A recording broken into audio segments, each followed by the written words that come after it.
Nous sommes à la Vande-Senots, vous le voyez derrière moi, des ruches. Nous sommes sur une parcelle expérimentale. Alors les abeilles sont-elles en danger? C'est un petit peu le cri d'alarme lancé par les apiculteurs et les agriculteurs.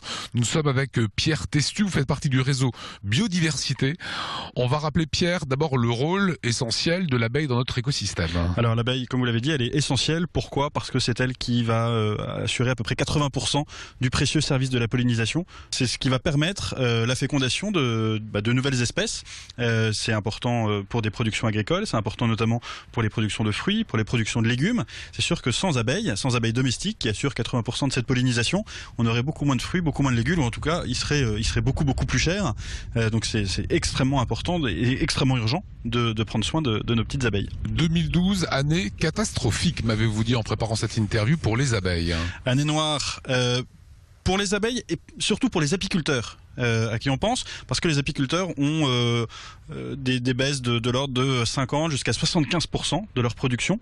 C'est un révélateur, et donc là on lance vraiment un cri d'alarme vers la recherche publique, la recherche privée, pour trouver des moyens de lutte contre le varroa, contre le nosema, qui sont vraiment les responsables de la surmortalité des abeilles.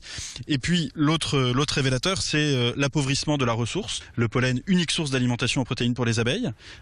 Donc si elles n'ont pas de pollen, leurs défenses immunitaires sont à plat et elles sont beaucoup plus vulnérables face aux parasites. Et puis le nectar, indispensable pour produire du miel.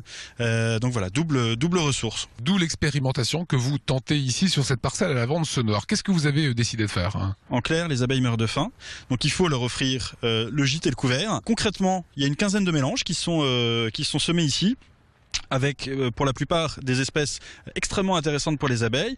Et l'objectif de cette expérimentation, c'est d'étudier le comportement des abeilles, voir vers quelles fleurs elles vont aller butiner, et en gros comment est-ce qu'on va pouvoir demain améliorer de façon radicale leur bol alimentaire. Concrètement, ça veut dire quoi? Ça veut dire qu'il faut qu'on mette des terrains à disposition uniquement pour les abeilles, pour la pollinisation?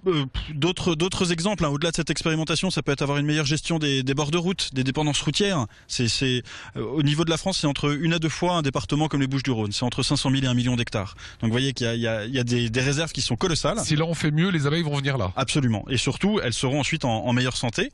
Et puis, il y a quand même un autre enseignement extrêmement important de cette expérimentation, c'est de renforcer le dialogue entre apiculteurs et agriculteurs. On a eu tendance ces dernières années, de façon peut-être un petit peu simpliste, avec quelques raccourcis, à opposer ces deux communautés, apiculteurs et agriculteurs. Au contraire, sont vraiment faits pour marcher main dans la main.